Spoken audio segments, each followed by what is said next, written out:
y del Hijo, y del Espíritu Santo.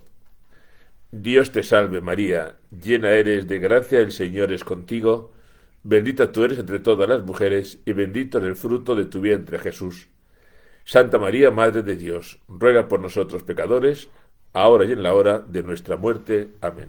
En el nombre del Padre, y del Hijo, y del Espíritu Santo. Amén. Bueno, pues os cuento lo que me ha pasado hoy. No me ha pasado nada especial. Es que a las 7 en la iglesia parroquial de Buitrago renovaban sus votos las religiosas carmelitas mensajeras del Espíritu Santo, que son unas religiosas de origen brasileñas, que residen en el pueblo de Orcajo y nos ayudan, nos acompañan en las celebraciones, en los momentos de oración, y a mí particularmente los viernes me acompañan en la misa que tengo en Piñuecar. Total, que me dijeron que renovaban votos a las 7 y me pareció que tenía que estar allí. Con lo cual, pues bueno, pues esto lo hemos retrasado un poquito. Luego contaré alguna anécdota que me ha pasado hoy. Pero bueno, lo que quiero es sobre todo que vayamos a nuestro tema de moral, que es de lo que se trataba, ¿verdad? El último día estuve hablando mucho de la libertad. Pero es que hoy tenemos... Hola Conchita, muy buenas. Pero es que hoy tenemos que seguir hablando de la libertad. Pues claro, la clave es esta. Es decir, a una persona que no es libre no se le puede pedir responsabilidad de sus actos. A un demente, a un niño chiquitín, a una persona con una enfermedad mental, no les podemos pedir responsabilidad, ni moral, ni penal, ni nada.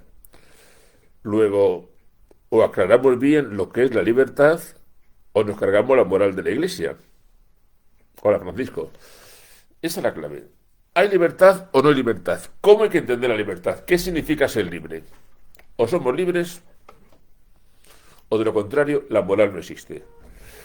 Por eso decía el otro día que cuando alguien nos comenta es que la libertad es imposible, pues ya no merece la pena seguir hablando. Si no hay libertad, no tiene responsabilidad ninguna. Os he puesto el ejemplo del niño pequeño, del niño sin uso de razón. Os he puesto, no sé, una persona con Alzheimer, un enfermo mental. Si no hay libertad, no se le puede imputar nada. Por eso, una de las grandes historias que tenemos que solucionar es el tema de la libertad. Y es una de las grandes batallas que dan aquellos que no aceptan de alguna manera la moral católica. Hoy vamos a ir avanzando a partir del número 34. No existe moral sin libertad. Pero claro, ¿qué dice? Que el concilio presenta la verdadera libertad en contra de aquellos, ojo, que la cultivan de mala manera, como si fuera lícito todo, con tal de que te guste, incluso el mal. ¿Qué es lícito? Lo que te apetece. Que además se adorna de una manera muy interesante. Es lícito todo aquello que te va pidiendo el cuerpo, pues en definitiva lo que te pide el cuerpo es lo natural. Por tanto, si es natural, pues sigue lo que te pide el cuerpo. Interesante. Yo tenía un compañero que cuando una vez alguien le dijo esto, él se reía y decía, ya entiendo. Que yo tengo que dar al cuerpo lo que me pida. Luego si me llega un chaval con 12 años y me dice que a él el cuerpo le pide comer únicamente hamburguesas y fritos, yo le tengo que dejar que coma hamburguesas y fritos porque es lo que le pide el cuerpo. Hola José María. No, la libertad no es hacer en absoluto lo que me gusta y lo que me apetece. Eso de que porque es natural tengo que hacerlo, no es verdad. Tengo que hacer lo que tengo que hacer. Y lo que tengo que hacer Seguro que no va en contra de la naturaleza. En cuanto uno llega y dice, yo hago lo que me apetece, dejarlo de lado. No merece la pena ni tan siquiera seguir discutiendo.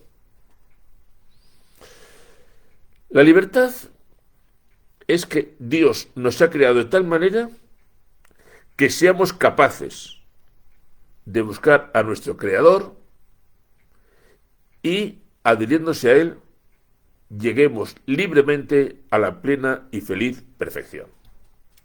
Os decía el otro día que en el tema de la libertad, hola Edgar, no se trata de me quiero liberar, sino ¿para qué quiero la libertad? ¿Cuál es el fin último del hombre?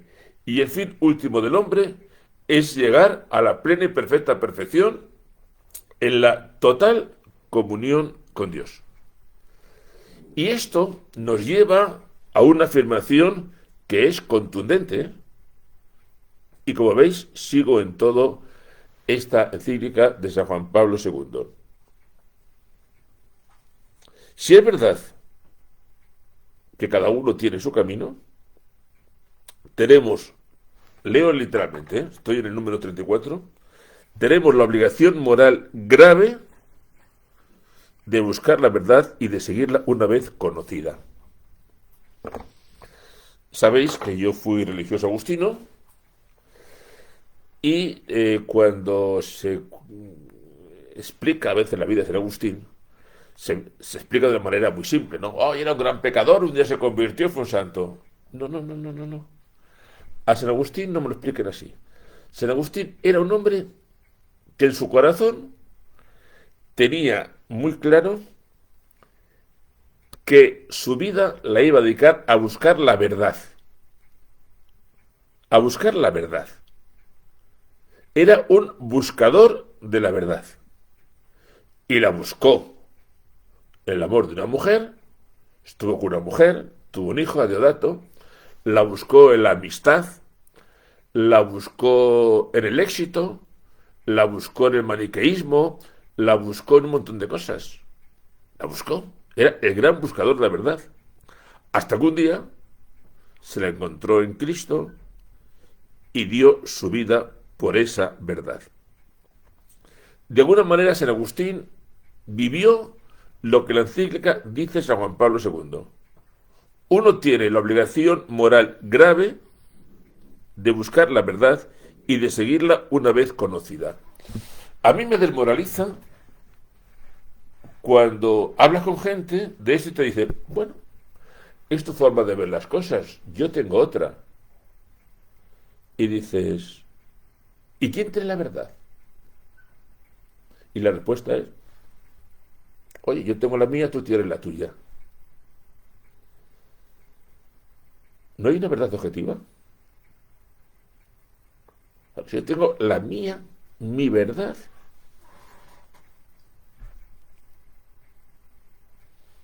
tiene que haber una verdad objetiva. Y cuando San Agustín se junta con una serie de amigos, se juntan para juntos buscar la verdad. Vamos a buscar la verdad. Vamos a profundizar en la verdad. Tenemos algo más importante en nuestra vida que buscar la verdad y vivir de acuerdo con ella. ¿Nos parece indiferente vivir de cualquier manera? Hay que saber dónde está la verdad de las cosas. ¿Dónde está la verdad de las cosas? Y cuando encuentre la verdad, ¿cómo seguir esa verdad que he recibido? Hay un peligro en la teología moral que consiste en el hecho, dice la encíclica, de debilitar o incluso negar la dependencia entre libertad y verdad. Son dos cosas distintas. Bueno, yo quiero ser libre y la verdad ya veremos. Si os va a olvidar el Evangelio, conoceréis la verdad y la verdad os hará libres. ¿Cómo se puede ser libre sin conocer la verdad con mayúscula? ¿Libre para qué? En el punto 35 empieza esto con un capítulo muy bonito que llama La libertad y la ley, y comienza hablando del paraíso. Cuando Dios dice a Adán y a Eva, podéis comer de todos los árboles, pero ni se os ocurra tocar el árbol de la ciencia del bien y del mal, porque el día que comas de él, morirás sin remedio. El arbolito, que la pintura puesta siempre como el arbolito de la manzana, pues hombre, objetivamente, por comerte la manzana nadie te va a echar del paraíso. Pero es que el arbolito, el bien y del mal, tiene un fondo muy serio.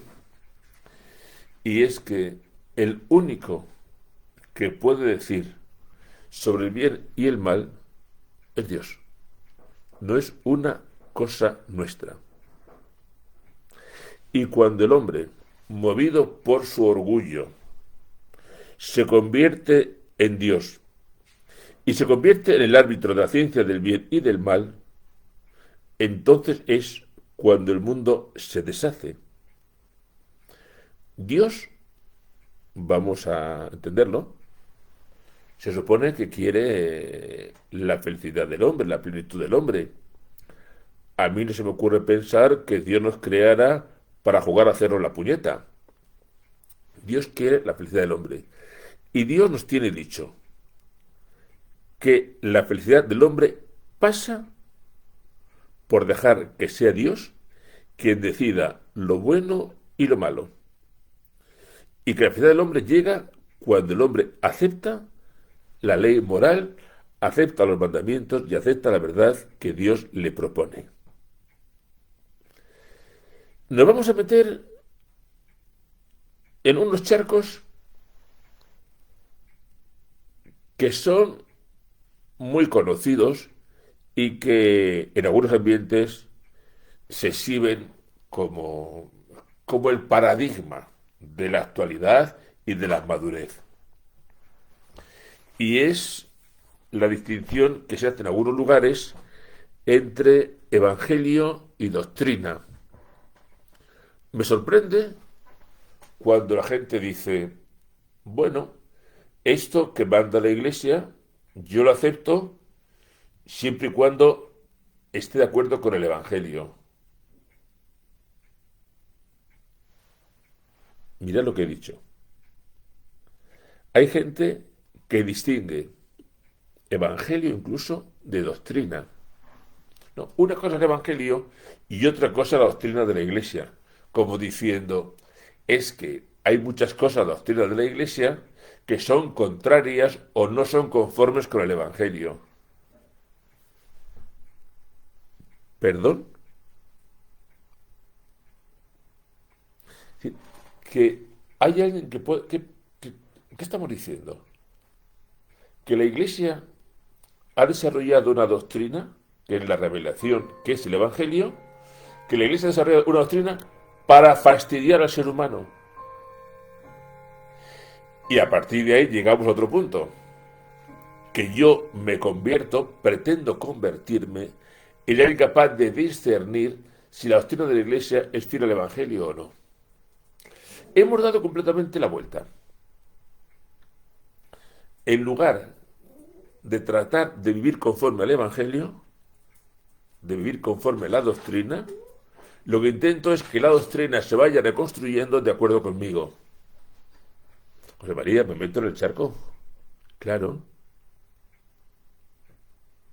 Porque hoy hay una enorme corriente según la cual tenemos no que reformar la vida para que sea conforme a la doctrina de la Iglesia, sino transformar la doctrina para que sea conforme a la vida que yo quiero llevar. ¿Por qué no vamos a tocar el tema de los actos homosexuales? Porque es un tema clarísimo, o lo era por lo menos hasta este momento. ¿Qué me dice la doctrina de la Iglesia? Los actos homosexuales son intrínsecamente perversos. Ah, pero como a mí no me parece bien, que cambien la doctrina de la Iglesia. Estamos pidiendo eso. Y entonces, ¿qué hacemos? Que la doctrina de la Iglesia la vamos a ir cambiando de acuerdo con la apetencia, los vicios, las manías, las limitaciones de cada uno. ¿Vamos a hacer eso? ¿No? Lo que hacemos es ver la doctrina y tratar de buscar yo la verdad, la felicidad y mi plenitud, trabajando mi libertad para ser capaz de seguir la palabra y la voluntad de Dios.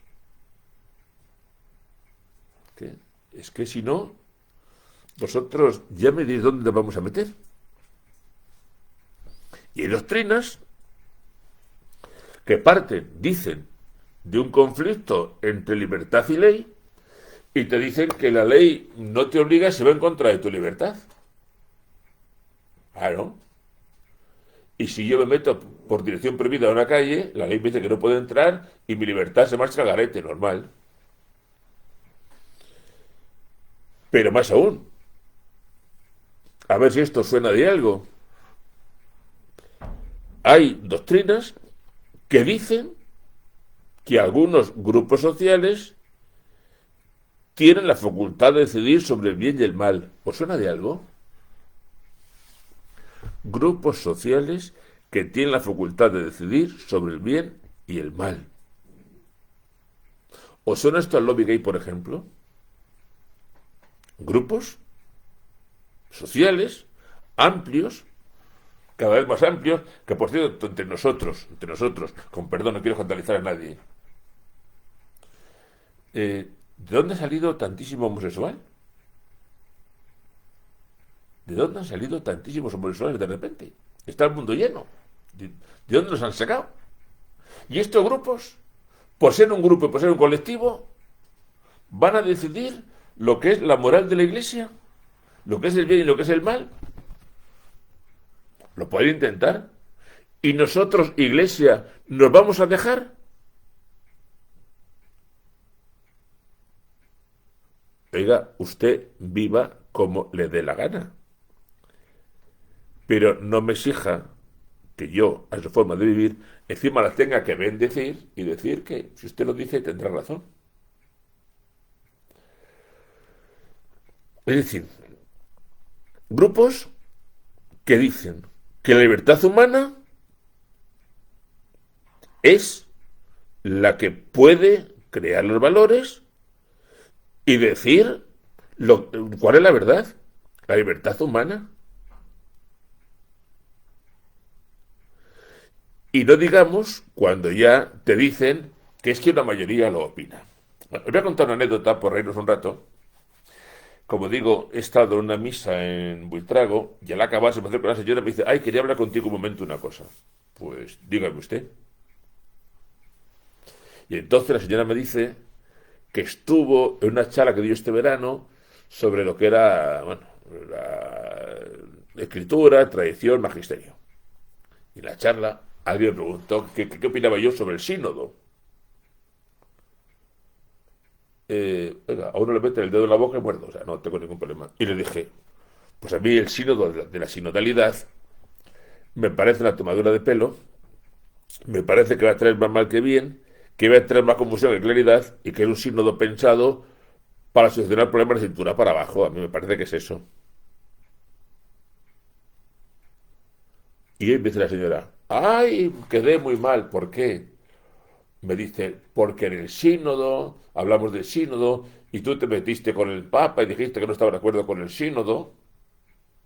Claro, porque el interés del sínodo, su importancia, su realidad, yo creo que es algo opinable, su oportunidad, y yo desde mi libre opinión digo que no me gusta.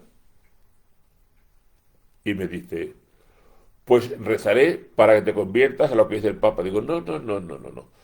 Tú rezas para que el Papa y todos los cristianos seamos fieles a la voluntad de Dios. Y por argumentar digo, hombre, pero de esta forma lo que yo pienso del sínodo lo piensan obispos y cardenales. Y me dice, pues voy a rezar para que os convirtáis todos y entendáis lo que es el sínodo. Y vamos a ver, que podremos opinar Pues estaréis equivocados cuando la mayoría dice que está de acuerdo con el sínodo y ahí no me he contenido.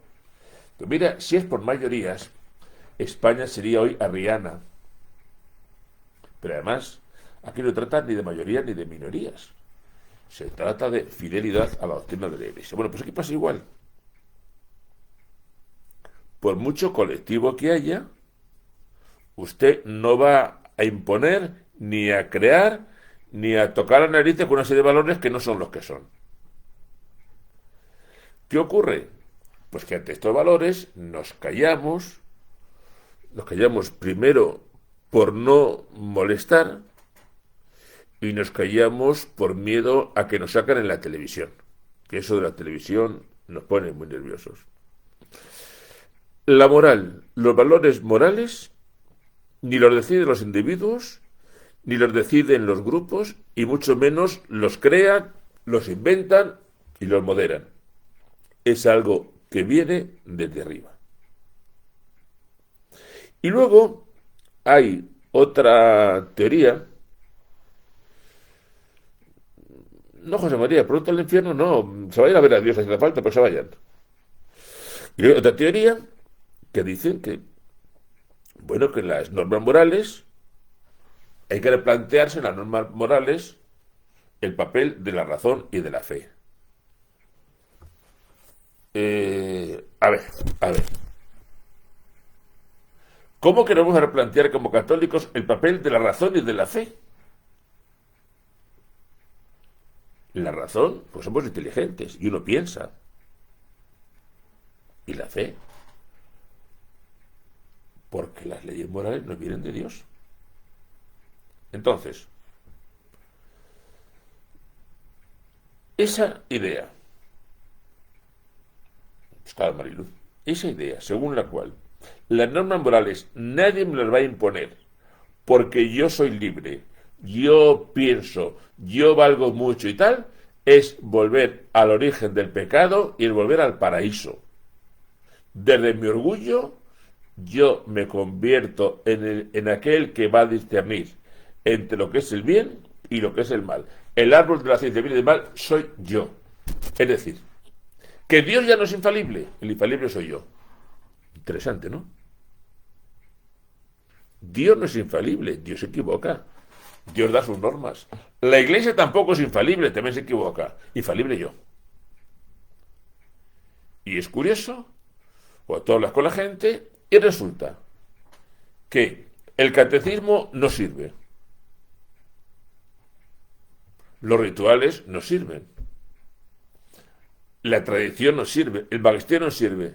Pero el cura Manolito Pérez ha escrito un opúsculo de 3 páginas que eso es irrebatible.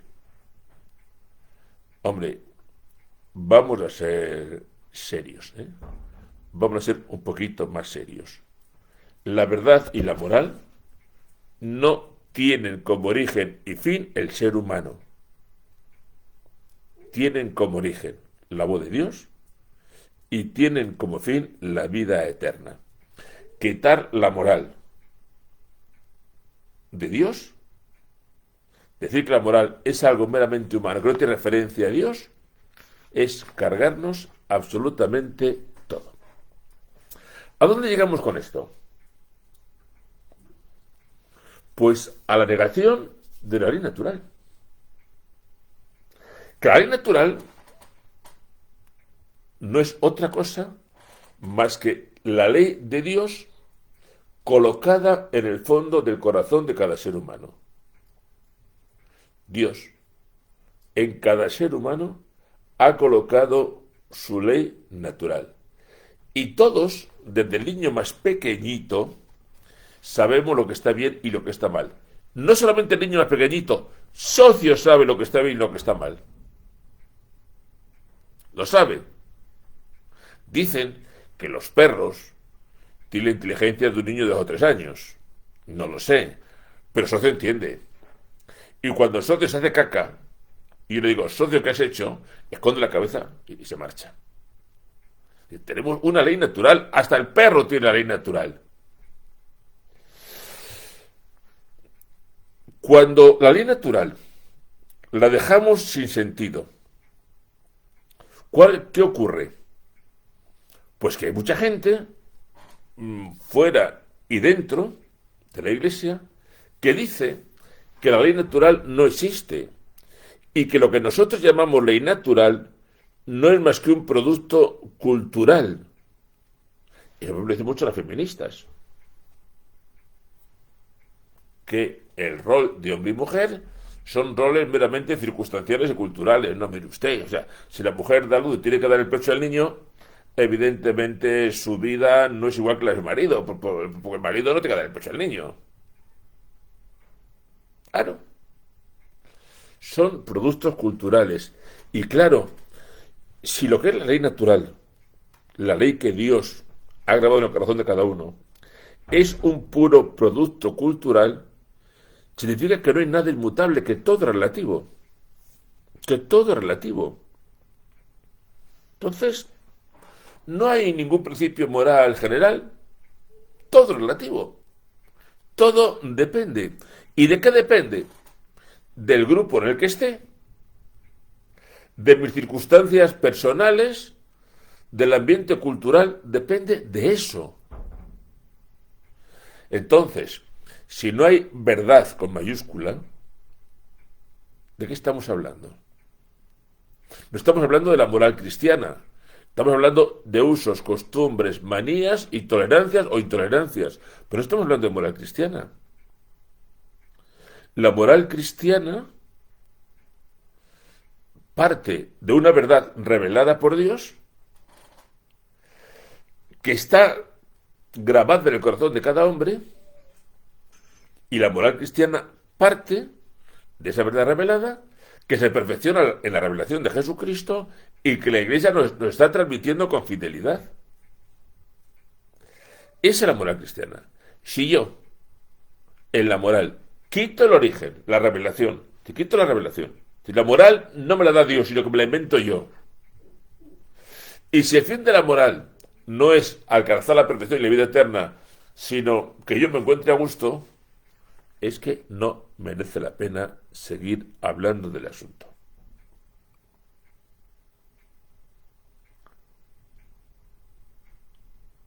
Claro, Edgar, has dado en el clavo.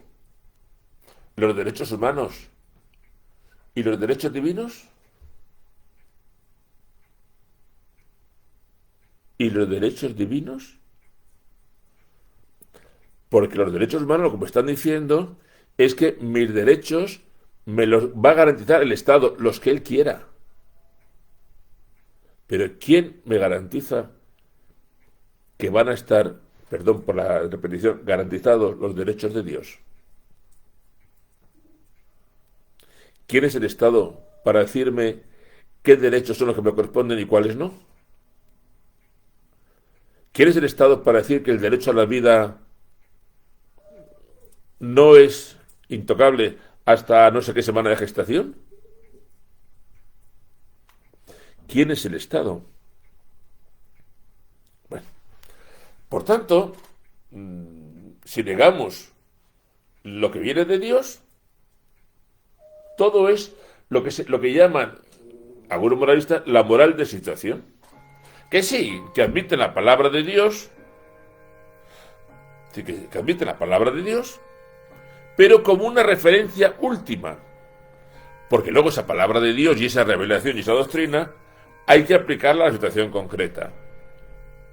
Mirad, todo lo que sea meter depende es muy peligroso. El depende solo tiene sentido, el depende solo tiene sentido cuando uno acepta la moral entera y en un caso muy determinado dice, ¿qué hacemos aquí? Pero el depende, como principio de moral universal, es una aberración. Es una aberración. Es una aberración. Por tanto, depende. Cuanto menos dependa, mejor. Esto es pum, pum, pum, pum, pum, pum. Y si hay un caso muy concretito, muy particular, lo miramos particularmente. Entonces, libertad y ley son claras. Y la libertad del hombre, lo decía el otro día, es exacta. Es intocable. Lo que pasa es que la libertad del hombre, vuelvo a insistir hoy, es algo que uno tiene que conseguir y que lograr a base de estudio, fuerza de voluntad, buena formación y gracia de Dios. Ahora, si quitamos estudio, formación y gracia de Dios, ¿qué te quedas? ¿Que valgo mucho? ¿Que el árbol de la ciencia del bien y del mal soy yo mismo? ¿Que voy a hacer lo que me dé la gana? Y yo voy a declarar que lo que a mí me dé la gana es la verdad. ¿Cómo lo veis? ¿Cómo lo veis?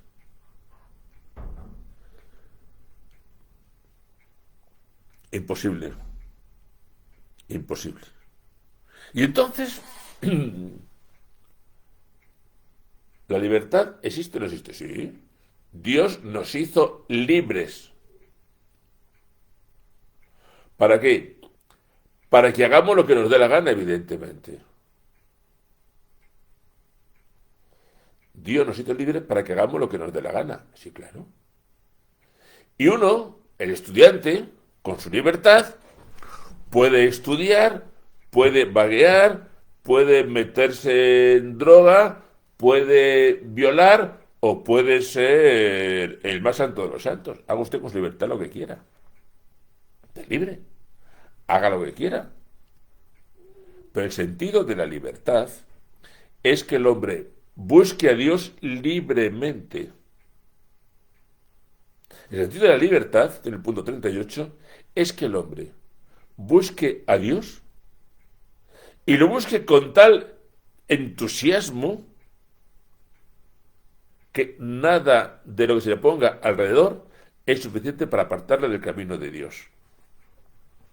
Dios nos quiso libres y nos invitó a que libremente y por amor nos adhiramos a Él y nuestra vida sea la vida que Dios quiere para nosotros. Dios no nos quiere perfectos obligatoriamente, sino nos invita a ser perfectos. A la perfección se llega a través de Cristo, que es camino, verdad y vida. Y que además me gusta resaltar que no es un camino, ni una verdad, ni una forma de vivir. Es camino, verdad y vida. Cristo, que es la verdad. La verdad revelada del Padre. ¿Qué es lo que Dios quiere del hombre? Lo tenemos en Cristo. La verdad. Que es la vida. Que es el camino. Cristo es el camino que nos hace avanzar en esa vida de libertad. Y Cristo es la vida plena, que es la vida gozosa y eterna que un día viviremos en el cielo. Sin esto, ¿la moral qué es?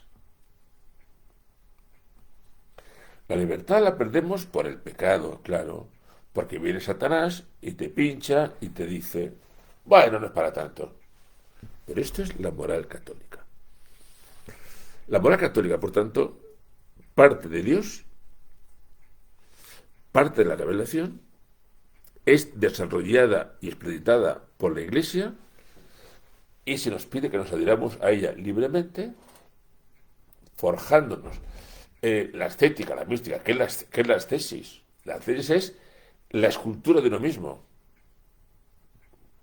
La ascesis es esculpirte a ti mismo. Y la mística es la comunión con Dios.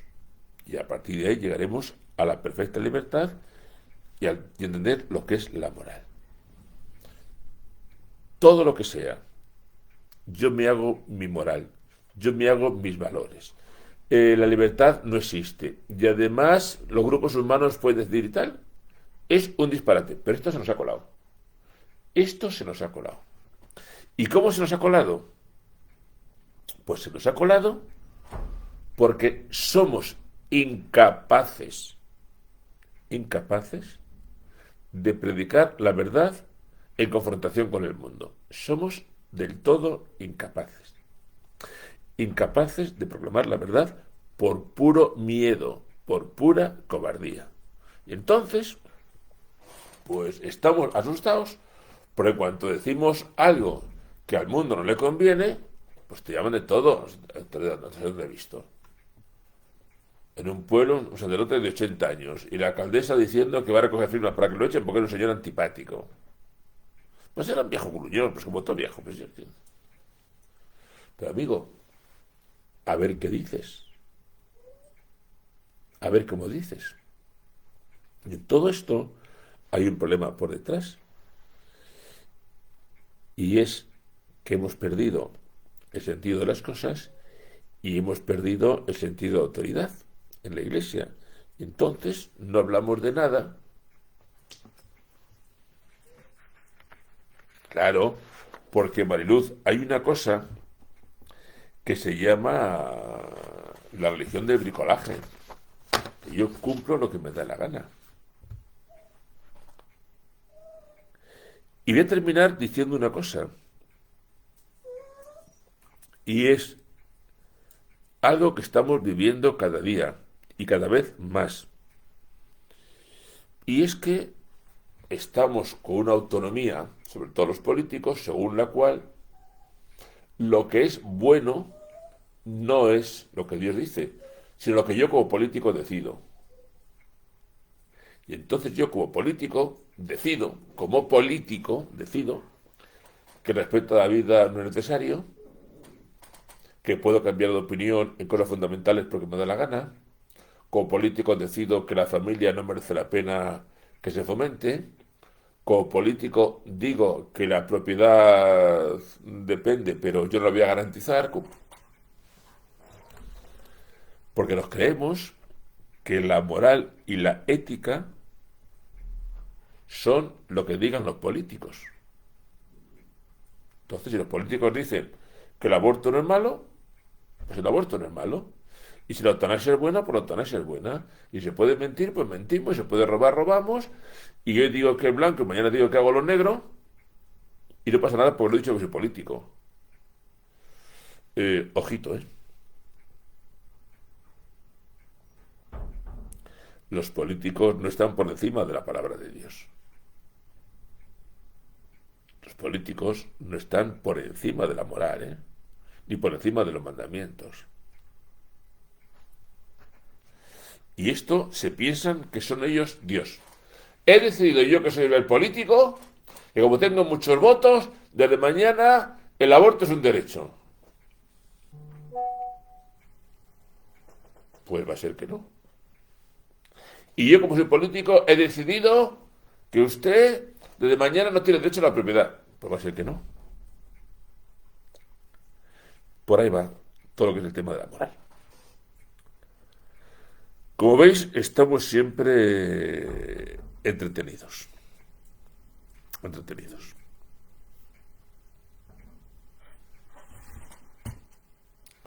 ¿Solución?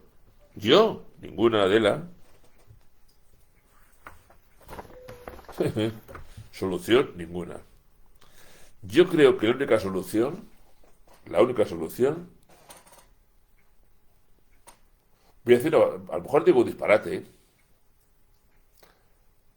pero en una ocasión preguntaron a Santa Teresa de Calcuta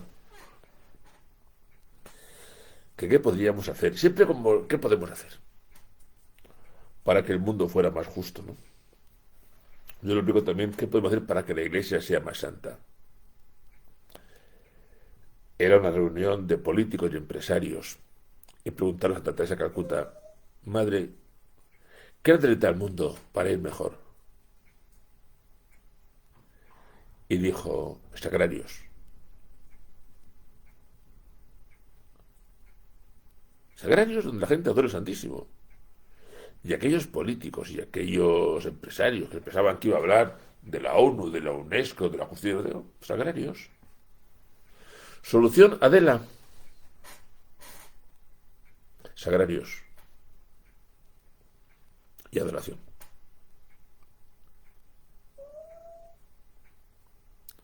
¿Servirá de algo?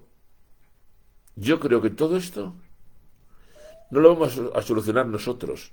Vamos a hacer planes. Todo esto lo va a solucionar Dios. Y Dios nos ha dejado de su mano porque nosotros hemos echado a Dios de nuestra vida e incluso diría que de la iglesia.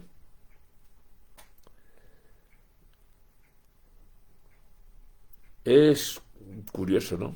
Esta mañana he escrito yo de este asunto, ¿no? Es curioso.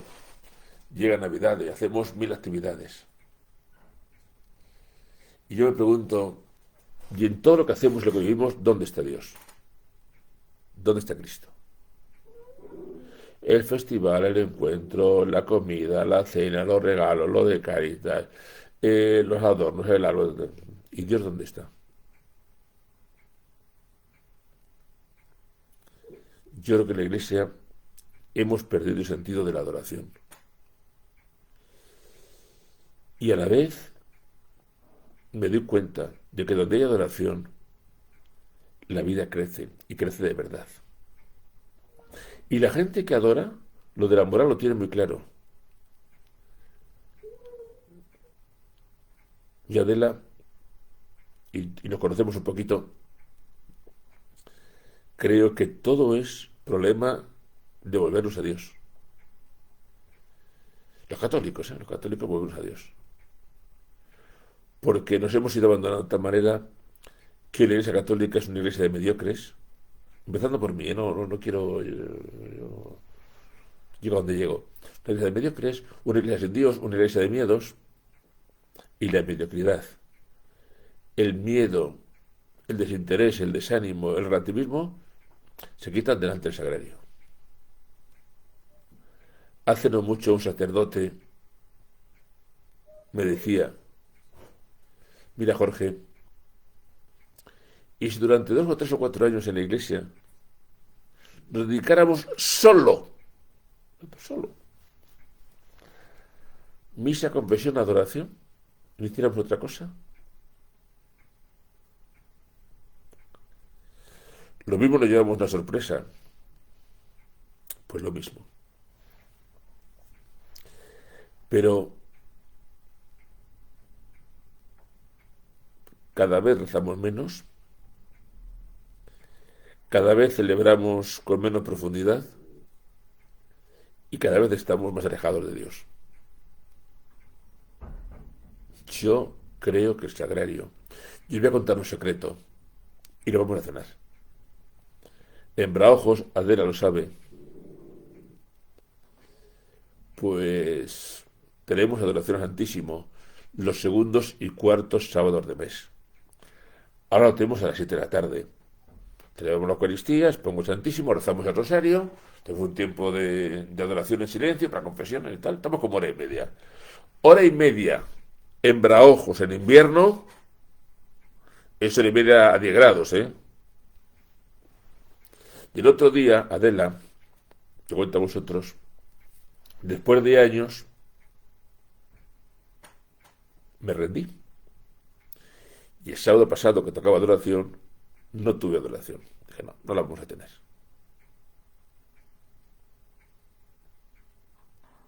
Y Adela, me está escuchando, al día siguiente, ¿sabes, Adela, lo que me pasó? Pues que pensé en Miguel Ángel y alguna persona más. Y me dije, tentaciones del demonio. Por tanto, el día 23 volveremos a la adoración. El orden frío. Porque me parece que aunque seamos 2 o 3, eso decía San Alfonso María de Ligorio, que el cuarto de hora de adoración delante del Santísimo vale más que todo lo que hagamos durante el resto del día. Así que el otro día me rendí, fui un cobarde, pero esa adoración hay que retomarla, porque es la única manera. En fin, y por aquí lo dejamos, que son las 9:15, que iba la cosa más tarde y tenemos que cenar. Pero si queréis que el mundo cambie, si queréis que el mundo cambie, si queremos que la iglesia sea firme, sagrario, adoración y rodillas. Y no hay otra. Sagrario, adoración y de rodillas. Que con el Santísimo delante, un cristiano de rodillas, no hay quien pueda con él. Buena cena, ¿eh? Buena cena para todos. Feliz noche. Y el próximo día, a partir del número 40. ¿Eh? Hasta donde lleguemos. Espero que sea a las 8 de la tarde, a nuestra hora habitual. Y el próximo día, a partir del número 40. ¿Vale? Buena cena. Buenas noches. Viva Cristo Rey. Y si queréis hacer algo por la iglesia, sagrario y de rodillas. Contra eso no hay quien pueda.